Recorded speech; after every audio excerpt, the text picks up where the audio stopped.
Itu harus dibuktikan dalam bentuk perubahan nilai menjadi hijrah. Hijrah nggak bakal tercapai kalau tidak ditopang oleh suasana jihad. Hayya 'alal jihad, hayya 'alal jihad. Orang diperangi siapa? Saudara muslim sendiri. Ini lucu kita lihat, ini jihad apa? Kalau muslim sama muslim sendiri pukul-pukulan itu katanya jihad. Saya kan bahwa jihad itu perang. Jadi perang terus, baru jihad itu bunuh-membunuh. Sebetulnya Rasulullah tidak pernah mengajak seperti itu. Konstruk jihad itu ada dalam ajaran Islam. Kita mau pakai konstruk damai tapi nggak pernah perang, ya nggak mungkin. Mesti perang dulu, mesti perang dulu. Itulah konstruk jihad. Yang Bagaimana kok muncul kata damai kalau belum perang? Loh, ini saya sedang jihad ini. Perang Nabi. dulu Loh, baru damai. Jihad tuh nggak harus pedang toh. Saya memahaminya dari surat Al-Baqarah ayat 216, amanu, hajaru, jahadu. Ini tiga kesatunya nggak bisa pisah. Bawa ayat Quran buat serang pemerintah. Egy Sujana dan Haikal Hasan digulung Habib Syekh dan Gus Baha. masing-masing merasa dirinya benar, itu sudah orang yang tidak benar. Orang kalau sudah merasa dirinya saya benar, orang tidak benar. Rasul tidak pernah mengajarkan itu. Karena itu konteks tadi amanu hajaru jahadu itu satu paket yang nggak bisa pisah. Itu kalau bicara fungsi agama. Mas, Abi sekarang tidak berjihad dengan pedang, tapi berjihad dengan ilmu. Pedagang bisa berjihad dengan dagangannya, guru bisa berjihad dengan mengajarkan ilmunya. Oleh konstruk jihad itu ada dalam ajaran Islam. Makanya di fikih itu nggak ada bab jihad, ada bab kita. Kalau jihad ya ngaji ya jihad, mempertahankan kemiskinan ya. Konstruk berpikir saya berdasarkan Al-Quran. Saya baca letter lah. Silakan. Dan nggak pakai logika, saya pakai Quran. jihad itu diri kamu dulu, kamu benahi. Setelah kamu bisa membenahi diri kamu, benahilah orang lain seperti engkau membenahi dirimu.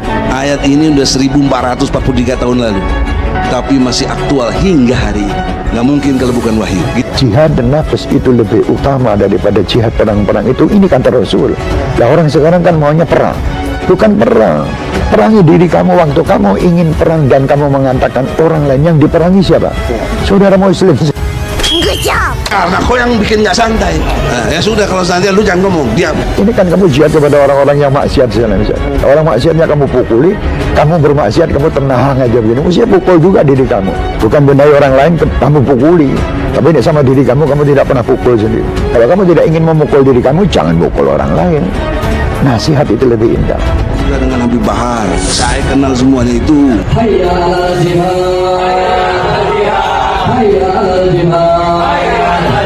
Jadi jihad dan nafas ini luar biasa, sulit mas.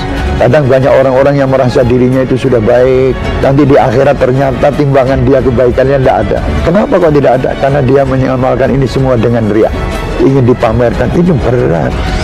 Jihad yang paling tinggi tingkatannya itu adalah jihad mengatakan pemimpin salah kalau dia salah, dan itu kita pegang sebagai seorang dai. Habib Syekh mengatakan, merasa dirinya benar itu sudah orang yang tidak benar, karena sudah merasa dirinya saya benar, orang gak benar. Rasulullah tidak pernah mengajarkan hal itu. Zaman sekarang banyak orang yang kurang paham tentang jihad. Itu pokoknya harus marah, ya harus teriak-teriak. Jihad kepada hawa nafsu. Anda bisa menekan hawa nafsu. Ini musuh yang tidak tampak, kelihatannya baik tapi tidak baik. Kan ada yang begitu nafsu. Ya, subhanallah, itulah jihad yang luar biasa. Tapi nafsu ini ingin pamer, itu menekan, itu lebih berat daripada jihad bunuh-membunuh. Jihad itu menggunakan daya demi kebaikan.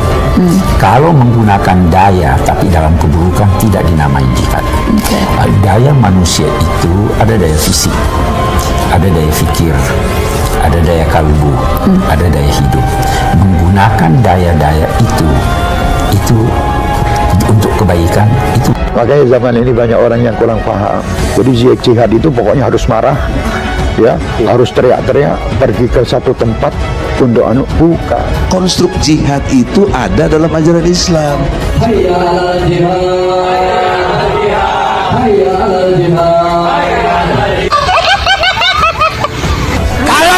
Kalau saja ulama-ulama yang tergabung dalam 212 mengeluarkan fatwa jihad, habis kalian. Takbir. Dasar negara kita ini Tuhan, pasal 29 ayat 1. Tuhan yang dimaksud adalah Allah. Allah itu punya hukum, namanya hukum Islam. Dan goblok, kurang ajar, sampai dianjing-anjingkan, kurang ajar, kacau. Istananya menjadi istana iblis. Udah saatnya umat akan melakukan jihad. Takbir. Abi sekarang tidak berjihad dengan pedang, tapi berjihad dengan ilmu. Pedagang bisa berjihad dengan dagangannya, guru bisa berjihad dengan mengajarkan ilmunya. Jokowi, tolong dengar ini gitu. 2017 kami mau diskusi, nggak bisa. Habib Rizik baru pulang pertama kali lagi capek-capek pegang mic, langsung berkata kami ingin dialog. Tapi lihat sambutannya, nggak ada rekonsiliasi. Istana lupa yang mengatakan nggak ada rekonsiliasi. Ini di sosial media saya katakan ya kepada anda yang suka mencaci umat Islam ya, anda belum pernah merasakan bagaimana umat Islam marah.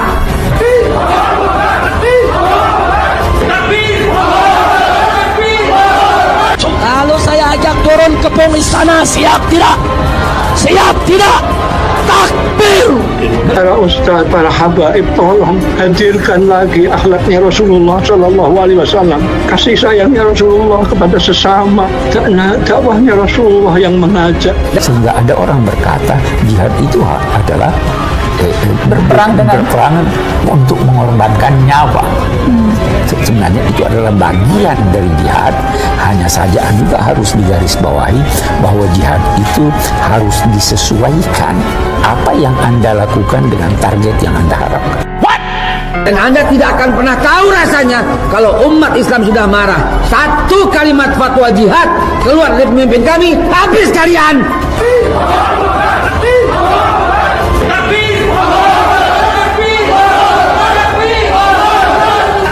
Cara-cara kalian menyudutkan umat Islam justru akan membangkitkan kemarahan umat Islam. Dan Anda tidak akan pernah tahu rasanya bagaimana kalau umat Islam sudah marah. Terjun di medan peperangan itu, saudara. Gunakan segala senjatamu saat ini. Itu umatnya Rasulullah di akhir zaman. Takbir! Al-haq wa zahaqal batil, innal batila kana zahuqa.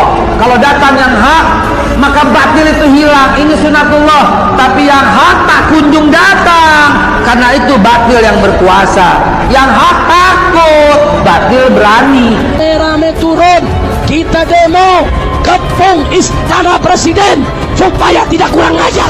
Tapi saya ingin terutama menghimbau kepada kiai-kiai muda ini jangan sampai tidak berusaha meniru Kanjeng Rasul dalam kasih sayangnya kepada umat. Apa artinya coba orang seperti antum? Di zaman Rasulullah itu nggak ada yang nggak terlibat dalam setiap peperangan. Dan hari ini saya katakan kita perang. Yang mengatakan bahwa Indonesia damai atau perang, aman atau membara, kini di tangan mereka. Siapa itu? KPU, Bawaslu, Polri. Bila mereka jujur, adil, netral, maka damailah Indonesiaku. Oh ya, satu lagi, serangan fajarmu. Bila terjadi, akan kami sambut dengan bambu runcing.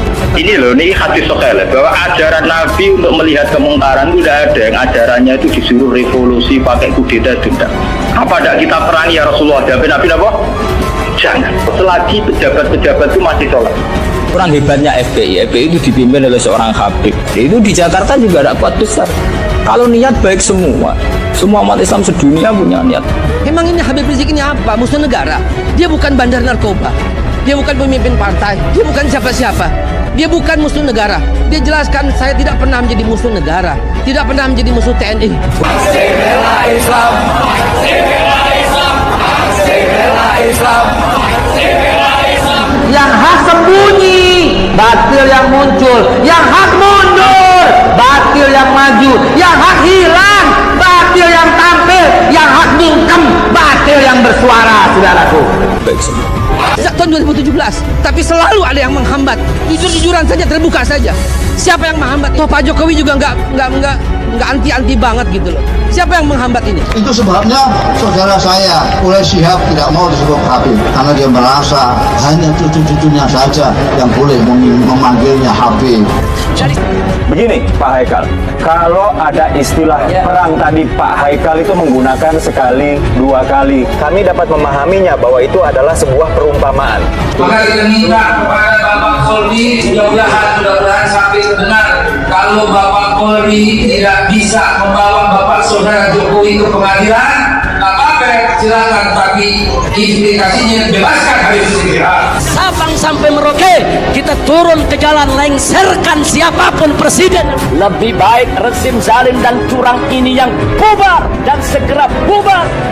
Indonesia itu dulu kedatangan Islam itu tidak pernah dipertentangkan antara Islam dan negara, sehingga diskusi itu sudah salah karena para wali itu tidak pernah mempertentangkan Islam dan keindonesiaan atau kebinekaan.